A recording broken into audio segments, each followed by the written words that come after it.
Hola a todos y a todas. En esta oportunidad vamos a estudiar la representación. Bien, la voluntad en tanto requisito de existencia de todo acto jurídico puede manifestarse personalmente o bien a través de una persona que vamos a denominar representante. Entonces, los actos jurídicos por regla general pueden celebrarse personalmente o bien por medio de un representante. Existe representación cuando un acto jurídico es celebrado por una persona a nombre y a cuenta de otra persona en condiciones tales que los efectos no se producen respecto de aquel que está directamente ejecutando el acto, sino que se radican o se producen inmediatamente respecto del representado, como si este mismo hubiese sido quien celebra personalmente el acto jurídico. Reitero esta idea. Va a haber representación cuando el acto jurídico es celebrado por una persona a nombre y por cuenta de otra persona, en condiciones que los efectos se producen inmediatamente para el representado, como si ese sujeto hubiese sido quien celebró el acto jurídico. En ese sentido, podemos definir a la representación como una modalidad del acto del contrato en virtud del cual lo que una persona ejecuta o celebra a nombre de otra, estando facultada por esto, por la ley, para representarla, se radica en el patrimonio de la segunda. Reitero esta idea. La representación es una modalidad del acto o del contrato en virtud del cual lo que una persona ejecuta o celebra a nombre de otra, estando facultado por esta y por la ley para representarla, se radica en el patrimonio del representado, no del representante. La consagración positiva de la representación la podemos visualizar en los artículos 43 del Código Civil y también en el artículo 1448 del Código Civil. Una especial importancia tiene esta institución de la representación en virtud de los incapaces absolutos y los incapaces relativos. ¿Por qué? Porque la formalidad habilitante para que estos sujetos puedan actuar en la vida jurídica es precisamente la representación, de forma exclusiva tratándose de los incapaces absolutos y de forma alternativa tratándose de los incapaces relativos. Recordarán ustedes que las formalidades habilitantes de los incapaces relativos pueden ser la representación o bien la autorización. En cambio, tratándose de los incapaces absolutos, la única formalidad habilitante para que puedan participar en la vida jurídica es la representación. Bien, veamos ahora el siguiente punto. La naturaleza jurídica de la representación. ¿Cuál es la naturaleza jurídica de la representación? Frente a esta cuestión se han desplegado por parte de los autores diversas teorías que buscan explicar cuál es la naturaleza jurídica de la representación. Entre las principales encontramos las que pueden ver ahí en la pizarra. En primer lugar, la teoría de la ficción. En segundo lugar, la teoría del nuncio o del mensajero. En tercer lugar, la teoría de la cooperación de voluntades. Y en cuarto lugar, la teoría de la representación modalidad del acto jurídico, la teoría de la modalidad, en términos más amplios. Veamos cada una de estas. En primer lugar, la teoría de la ficción. A esta teoría también se le denomina la teoría clásica y fue expuesta por el destacado jurista francés Pothier. La teoría de la ficción fue propuesta por el francés Pothier. De acuerdo a esta teoría, se entiende que el representado ha manifestado su voluntad por mediación del representante. El representado ha manifestado su voluntad por mediación o por intermediación de un sujeto extraño que denominaremos representante, no siendo este representante más que el vehículo de la voluntad del primero. Entonces, la teoría de la ficción supone que el representante es el vehículo de la voluntad del representado. Esta teoría hoy por hoy está absolutamente abandonada porque no se hace cargo de los casos de representación legal. Por ejemplo, el caso de los impúberes o el caso de los dementes. Respecto de esos sujetos no es posible predicar que han manifestado su voluntad y ha aceptado la representación como sí supone esta teoría. Esta teoría parte del presupuesto de que el representado presta su voluntad para solicitar la representación de otro, quien no será más que el vehículo que entrega o que manifiesta la voluntad no de él, sino que del representado. El representante, reitero, es tan solo un vehículo de la voluntad del representado. Veamos la segunda teoría, la teoría del nuncio, la teoría del mensajero, también llamada la teoría del emisario. Esta teoría fue propuesta por el jurista alemán, uno de los más grandes exponentes de la escuela histórica, von Savigny. Propugna esta teoría que el representante no es más que un mensajero, un portavoz que tan solo transmite más o menos mecánicamente la voluntad del representado, de manera que el contrato o el acto jurídico se celebra real y efectivamente entre el representado y el tercero. La teoría del nuncio, la teoría del mensajero, la teoría del emisario, que es también la teoría de von Savigny, propugna que el representante no es más que un mensajero, un portavoz, un nuncio que está transmitiendo más o menos de forma mecánica la voluntad del representado, de manera que el contrato en realidad no se celebra entre el representante y el tercero, sino que entre el representado y el tercero. Se critica de esta teoría que no logra dar explicación a los casos de mandatos generales, es decir, aquellos mandatos en los cuales no se entrega o no se encarga al representante la realización de una gestión o acto jurídico singular, sino que una gestión general y muy amplia.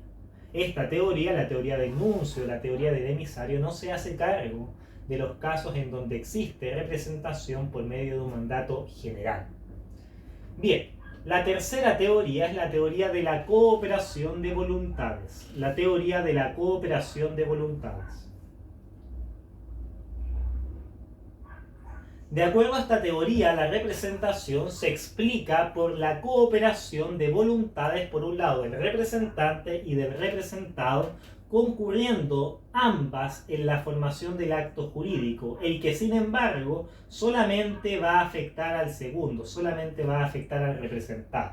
Entonces, de acuerdo a la teoría de la cooperación de voluntades, la representación se explica o se entiende por el concurso de voluntades, por un lado del representante y por otro lado del representado, las cuales concurren de forma paralela en la formación del consentimiento o en la formación del acto jurídico.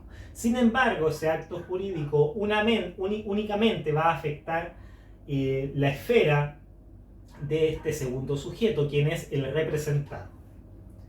Entre otras críticas a esta teoría, se afirma que esta doctrina, este planteamiento, no explica los casos de representación legal. En efecto, ¿qué cooperación de voluntad cabe entre el demente o el impúber, que carece naturalmente de voluntad, y su tutor o curador? No hay en esos casos naturalmente un concurso o una cooperación de voluntades. Y por último encontramos la teoría de la representación modalidad del acto jurídico. La teoría de la representación modalidad del acto jurídico o meramente la teoría de la moralidad. La teoría de la modalidad. Esta teoría fue desarrollada principalmente por el francés Henri Lévy-Ullmann, que afirma básicamente o en definitiva que la representación es una modalidad del acto jurídico en virtud de la cual los efectos del acto del contrato ejecutado celebrado por una persona, el representante, en nombre de otra, el representado, se radican directa e inmediatamente en la persona del representado. Entonces la teoría de Lévy-Ullmann supone que la representación es una modalidad del acto jurídico en virtud del cual los efectos del acto del contrato ejecutado por el representante se radican, esos efectos, esas consecuencias, se radican directa e inmediatamente en la persona del representado. Esta teoría sostiene o propugna que la voluntad del representante sustituye a la del representado, la que participa real y directamente en la formación del acto que producirá sus efectos en la persona del representado. A juicio de Arturo Alessandri Rodríguez, esta teoría, la teoría de la modalidad, encuadra perfectamente en el sistema de nuestro Código Civil chileno. En los términos del artículo 1448 parece claramente que es el representante el que ejecuta o celebra el acto o el contrato sin perjuicio de que sus efectos se radican en el representado. Veamos qué es lo que dice el artículo 1448. Este artículo señala: lo que una persona ejecuta a nombre de otra, estando facultada por ello por la ley para representarla, produce respecto del representado iguales efectos que se hubiese contratado él mismo. Bien, esa entonces sería la tesis mayoritaria en nuestro ordenamiento jurídico, la tesis o la teoría de la modalidad o de la representación modalidad. Bien, veamos ahora el siguiente punto: los actos que no admiten representación o los actos no susceptibles de representación. Como ya dijimos, la regla general es que todos los actos pueden realizarse por representación. Por lo tanto, los actos jurídicos pueden realizarse personalmente o bien pueden realizarse a través de la representación de otro sujeto.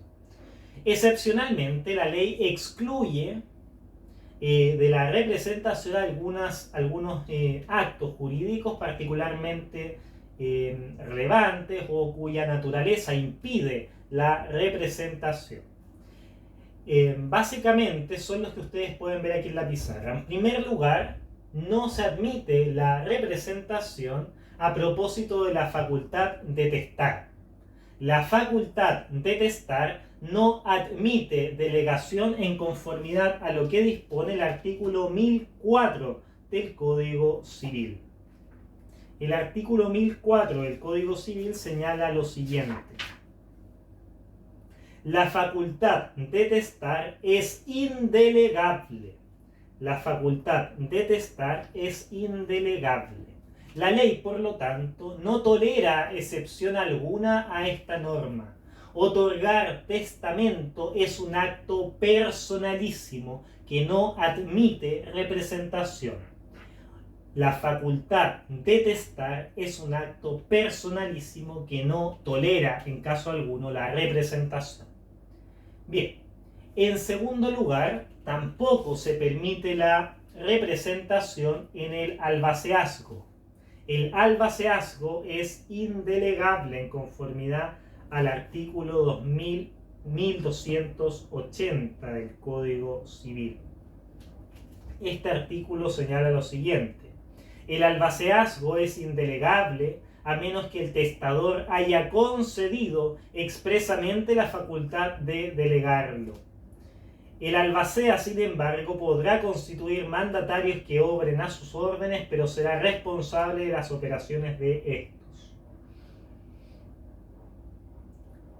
El artículo 1279 señala que el albaceazgo no es transmisible a los herederos del albacea.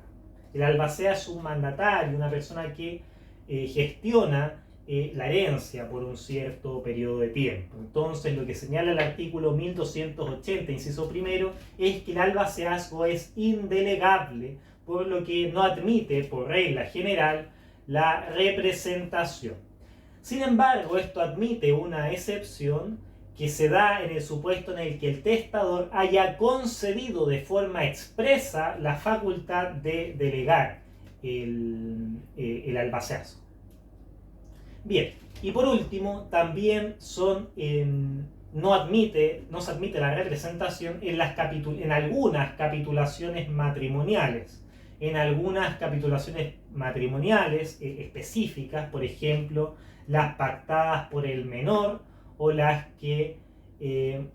pactadas por aquel sujeto que está bajo curaduría. Esto lo señala el artículo 1721 del Código Civil. Dice: El menor hábil para contraer matrimonio podrá hacer en las capitulaciones matrimoniales con la aprobación de la persona o personas cuyo consentimiento le haya sido necesario para el matrimonio todas las estipulaciones de que sería capaz si fuese mayor, menos las que tengan por objeto renunciar a los gananciales, enajenar bienes raíces o gravarlos con hipotecas, censos o servidumbres. Para las estipulaciones de estas clases siempre será necesario que la justicia autorice al menor. Aquí dice el siguiente inciso. El que se halla bajo curaduría por otra causa que la del menor de edad necesitará de la autorización de su curador para las capitulaciones matrimoniales y en lo demás estará sujeto a las mismas reglas que el menor. Bien, entonces tampoco es posible la representación tratándose de las capitulaciones matrimoniales pactadas por un menor, o sea, un sujeto de más de 16 años, pero menor de 18, que tiene capacidad para casarse, tiene ius connubii, pero no puede, ese sujeto, no se puede asumir la representación en las capitulaciones matrimoniales. Tampoco aquel sujeto que está bajo curaduría. Esto en conformidad a lo que dispone el 1721 del Código Civil. Pasemos ahora al siguiente punto. Las clases o categorías, o si se quiere, tipologías de representación. Del artículo 1448 que ya leímos, se desprende que la representación puede tener su origen en la ley o en la voluntad del representado. Del artículo 1448 se desprende que la representación puede tener su origen en la ley o bien en la voluntad del representado. La representación, en consecuencia, puede ser legal, también llamada forzada, o bien voluntaria. Esta última, la representación voluntaria, se subclasifica a su turno en mandato, poder o ratificación. Mandato, poder o ratificación. Veamos cada una entonces de las categorías básicas de la representación. En primer lugar encontramos la representación legal o forzada. Y en segundo lugar la representación voluntaria. Veamos la primera, la representación legal o forzada. Esta representación es la que se establece, el legislador. La representación legal o forzada es aquella que establece el legislador. Son representantes legales las personas que son mandatadas por el legislador y actúan por cuenta y a nombre de otras personas que no pueden valerse por sí mismas. Así lo establece el artículo 43 del Código Civil. El artículo 43 del Código Civil señala lo siguiente. Son representantes legales de una persona el padre o la madre, el adoptante y su tutor o curador. Son representantes legales de una persona el padre o la madre, el adoptante y su tutor o curador. Esta norma naturalmente no es taxativa. Sin embargo, es posible, como corolario de ello, encontrar diversos otros representantes legales fuera del artículo 43.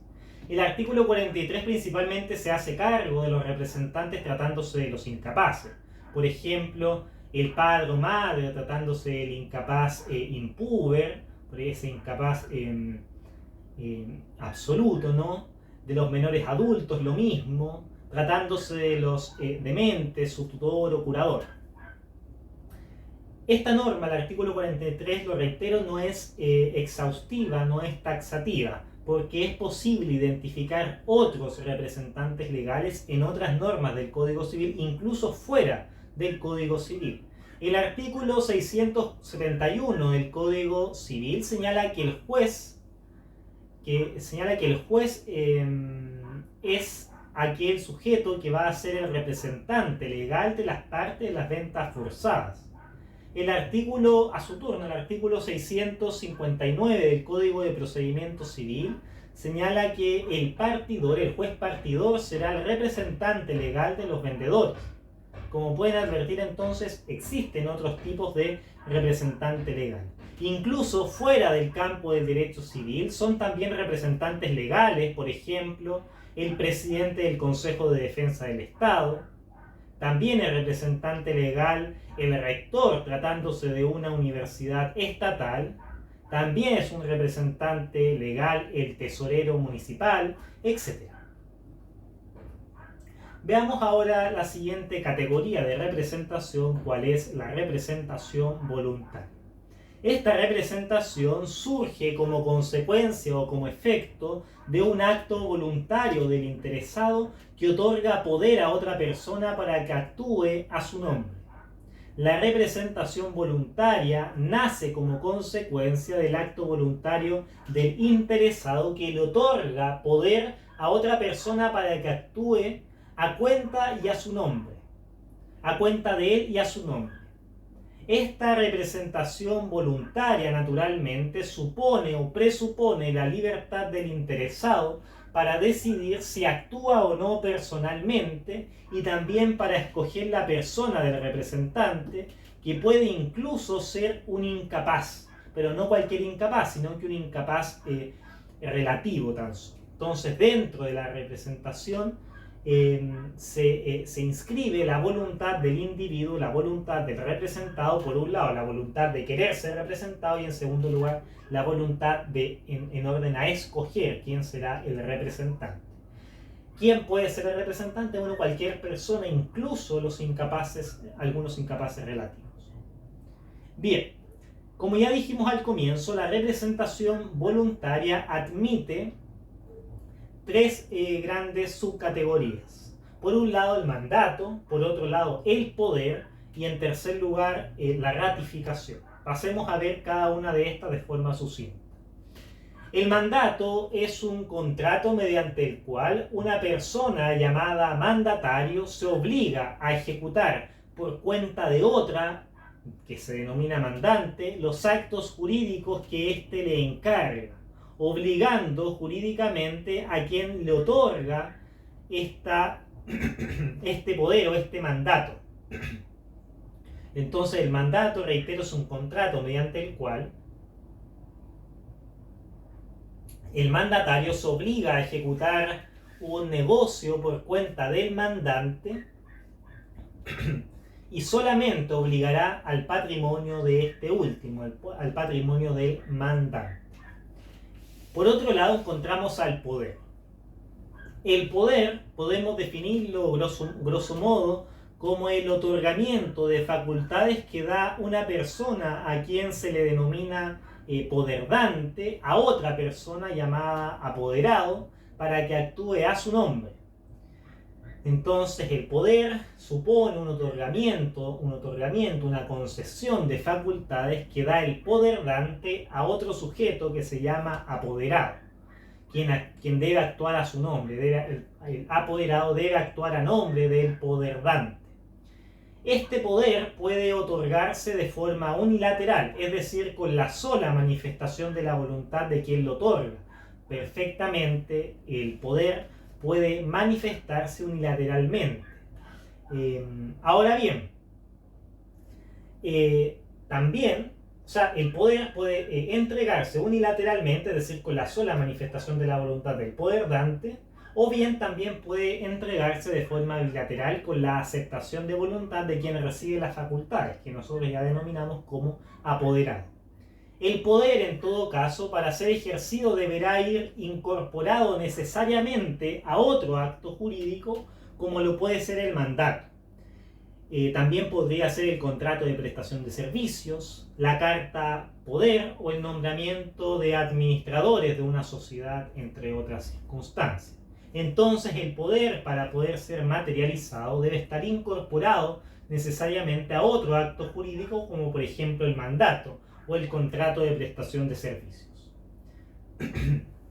Por último, la tercera subcategoría es la ratificación. La ratificación consiste en el acto por el cual una persona acepta ser afectada por un acto jurídico que inicialmente le era inoponible.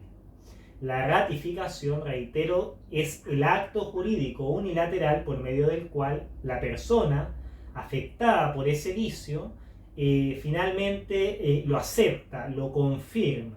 Se trata entonces de un acto jurídico unilateral y equivale a un mandato o a un poder otorgado a posteriori. De todos modos, la ratificación la veremos con un poco más de pormenor hacia el final de este video. Pasemos a continuación a estudiar los requisitos que han de reunirse para que exista representación.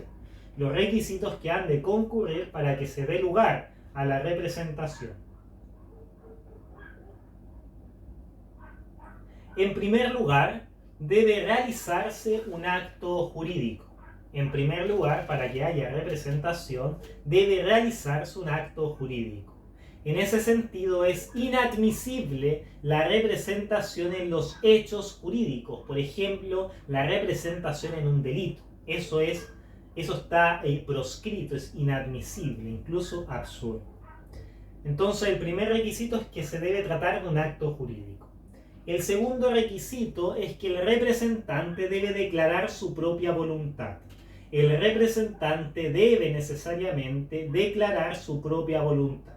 Entonces, el representante debe manifestar su propia voluntad ya porque en contra de él o él tendrá que ser quien finalmente desarrolle la gestión o desarrolle la representación. Él es quien finalmente está contratando. Aquí hay que señalar que los relativamente incapaces pueden ser representantes, como ya lo dijimos. Entonces, el segundo requisito, lo redondeo, es que el representante debe manifestar su propia voluntad, ya que será él mismo quien contrate de forma inmediata con el tercero, a pesar de que los efectos de ese acto no se radiquen en su persona o en su patrimonio, sino que en la persona o patrimonio del representado. En tercer lugar, el tercer requisito es que al contratar debe existir la denominada contemplatio domini. Debe existir la denominada contemplatio domini. La contemplatio domini significa que el representante actúa a nombre del representado. La contemplatio domini significa o denota finalmente que el representante está actuando a nombre del representado. En otras palabras, el representante debe manifestar por medio de sus palabras, ¿no?, o de una manera inequívoca su intención de obrar en nombre o por cuenta de otro sujeto. Entonces, la contemplatio domini supone que el representante debe manifestar de forma inequívoca su intención de obrar no a nombre propio, sino que a nombre ajeno. La contemplatio domini entonces significa que el negocio no es para sí, sino que para el representado, el dominus, si se quiere. Y ese representado se contempla o tiene que estar presente al momento de la contratación. Entonces, reitero por última vez, la contemplatio domini significa, por lo tanto, que el negocio no es para el representante, sino que es para el representado. Bien, en cuarto lugar encontramos el requisito de que el representante debe tener poder para actuar por el representado. El representante debe estar robustecido de poder para actuar por el representado. Entonces, el representante debe necesariamente estar facultado por la ley o bien por la convención de las partes para representar al representado. El artículo 2160, inciso primero del Código Civil, se refiere a los límites del mandato. A su turno, el artículo 2173 del Código Civil establece que los actos del mandatario obligan al mandante, aun cuando se haya extinguido el mandato, en la medida que el mandatario desconozca tal hecho. El artículo 2173 señala que los actos del mandatario obligan al mandante, aun cuando se haya extinguido el mandato, en la medida que el mandatario, o sea, el representante, desconozca ese hecho. Pasemos al siguiente punto: los efectos de la representación. El principal efecto o el efecto normal de la representación es que los derechos y obligaciones del acto se radican en el representado. Los derechos y obligaciones que del acto nacen no se radican en el representante, sino que se radican en el representado como si éste hubiese sido quien contrató en realidad. Esto se extrae del mismo artículo que ya hemos leído con anterioridad, el artículo 1448 del Código Civil. Señala lo siguiente, lo leo por última vez. Lo que una persona ejecuta a nombre de otra, estando facultada por ello por la ley para representarla, produce respecto del representado iguales efectos que si hubiese contratado él mismo. Entonces los efectos de la representación, aquí da lo mismo si la representación es legal o voluntaria, porque son los mismos, es el siguiente. El efecto, la consecuencia de la representación es que los derechos y obligaciones que nacen del acto llevado a cabo por el representante no se fijan o no se radican en la persona o patrimonio del representante, sino que por el contrario se ubican o se radican en el patrimonio o persona del representado. Los derechos y obligaciones del acto se radican en el representado como si este sujeto hubiese contratado por sí mismo. Esto como corolario del artículo 1448 del Código Civil. Veamos ahora el siguiente punto, que es la ratificación. La ratificación entendida como una subespecie de la representación voluntaria. Bien, todo acto o contrato ejecutado o celebrado por quien carece de mandato o poder, o por quien excede los límites del poder o mandato, tiene por principio la sanción de la inoponibilidad de los efectos de ese acto jurídico a la persona que pretendió obligar. Cabe, sin embargo, la ratificación. La ratificación entonces es el acto por medio del cual finalmente la persona afectada confirma de ese vicio y finalmente el acto le es oponible. Aquel acto que originariamente le era inoponible finalmente le será oponible. Ahora, las características de la ratificación son las siguientes. En primer lugar, la ratificación puede ser expresa o tácita.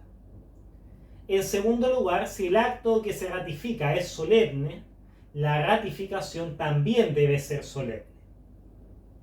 En tercer lugar, la ratificación es un acto jurídico unilateral, es decir, para que se genere basta la exclusiva voluntad del ratificante, también podrían ser sus herederos, cesionarios o representantes legales o convencionales. Entonces la ratificación es un acto jurídico unilateral, tan solo basta para que nazca en la vida del derecho una única voluntad. En todo caso, el que ratifica debe tener capacidad suficiente para ejecutar el acto al que la ratificación se refiere. En cuarto lugar, la cuarta característica es que la ratificación puede hacerse en cualquier momento, aún con posterioridad o aún después de la muerte de la otra parte, del representante o incluso del representado. Si bien siempre debe emanar del último o de sus causalientos o de sus herederos. Entonces la ratificación, como cuarta característica, puede hacerse valer en cualquier momento, aún incluso después de la muerte de la otra parte, del representado o del representante. En quinto lugar, una vez producida la ratificación, esta es irrevocable. La ratificación es irrevocable una vez que se ejecuta. No podría entonces dejarse sin efecto la ratificación por la sola voluntad del interesado, aunque la otra parte no la haya aceptado o conocido. Y por último, en sexto lugar, tan pronto como se produce, la ratificación obliga al representado respecto del tercero contratante, del mismo modo que si hubiera existido un mandato previo con efecto retroactivo desde la fecha del contrato celebrado por el representante. Entonces aquí hay un efecto retroactivo. Bien, y por último, para finalizar este video, veamos un pequeño parangón o una relación entre el mandato y la representación. Son dos figuras que comúnmente se confunden muchas veces. Entonces, El mandato naturalmente implica la representación, por lo que este es un elemento de la naturaleza del mandato, pero nada impide que se prive de la facultad de representación. Entonces el mandato, entendido como un contrato, tiene todos los elementos de los actos jurídicos, tiene elementos de la esencia, elementos de la naturaleza y elementos accidentales. Un elemento de la naturaleza del contrato de mandato es la representación. De todos modos, por lo tanto, como es un elemento de la naturaleza, si las partes nada dicen, se entiende que el mandato es con representación. Sin embargo, perfectamente podría darse la situación de que las partes extirpen la representación del contrato de mandato y en ese sentido estaríamos en presencia de un mandato sin representación. En ese sentido se afirma que existe una relación contingente, pero no una relación necesaria entre el mandato y la representación.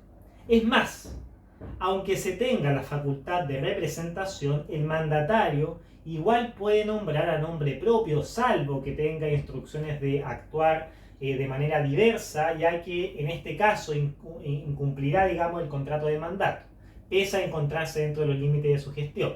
Por ende, el mandato es más amplio que la representación porque puede o no incluirla. El mandato, lo que quiero que mantengan o que conserven es que es mucho más amplio que la representación porque podría o no incluir a la representación.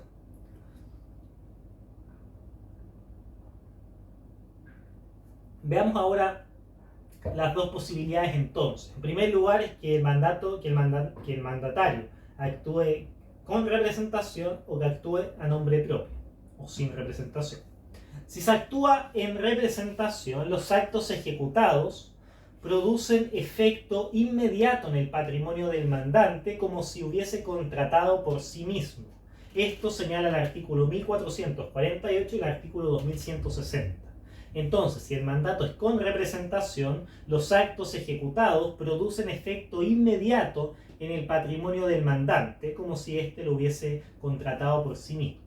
En cambio, si celebra el contrato el mandatario a nombre propio o sin representación, hay dos relaciones totalmente distintas. Por un lado, hay que diferenciar al mandante, la relación entre el mandante y los terceros, y por otro lado, la relación entre el mandante y el mandatario. La primera es la relación entre el mandante con terceros. El mandante, en ese caso, no va a tener ninguna responsabilidad, salvo los casos excepcionales de responsabilidad extracontractual, por ejemplo, la responsabilidad por el hecho ajeno. Entonces, entre el mandante y los terceros, cuando el mandato es sin representación, no existe ningún tipo de responsabilidad, no hay un vínculo que los unifique, que los una, que los enlace o que los conecte.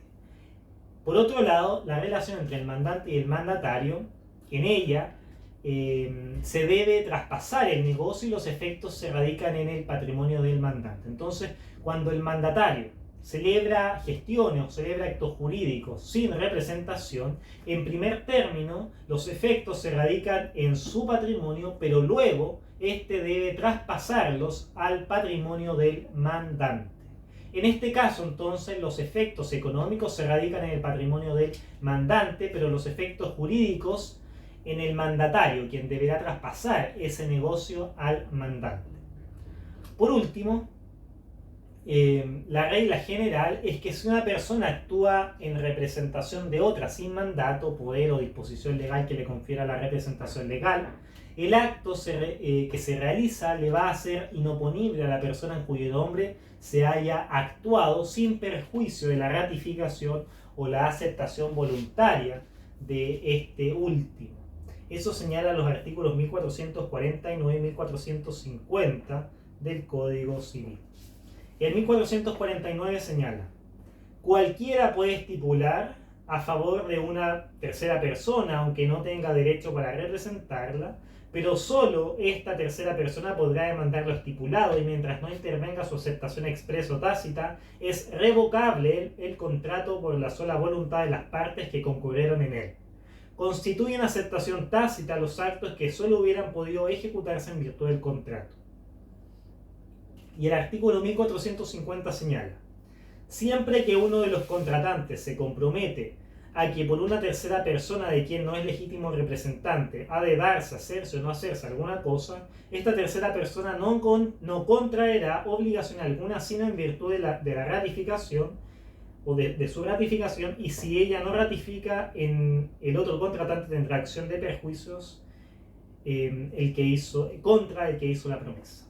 Bien, entonces lo reitero, la regla general es que si una persona actúa en representación de otra sin mandato, poder o disposición legal, el acto que realiza le va a ser inoponible a la persona en cuyo nombre se estaba actuando, esto sin perjuicio de que esta persona, el supuesto o el aparente representado, pueda posteriormente ratificar o aceptar voluntariamente esa situación.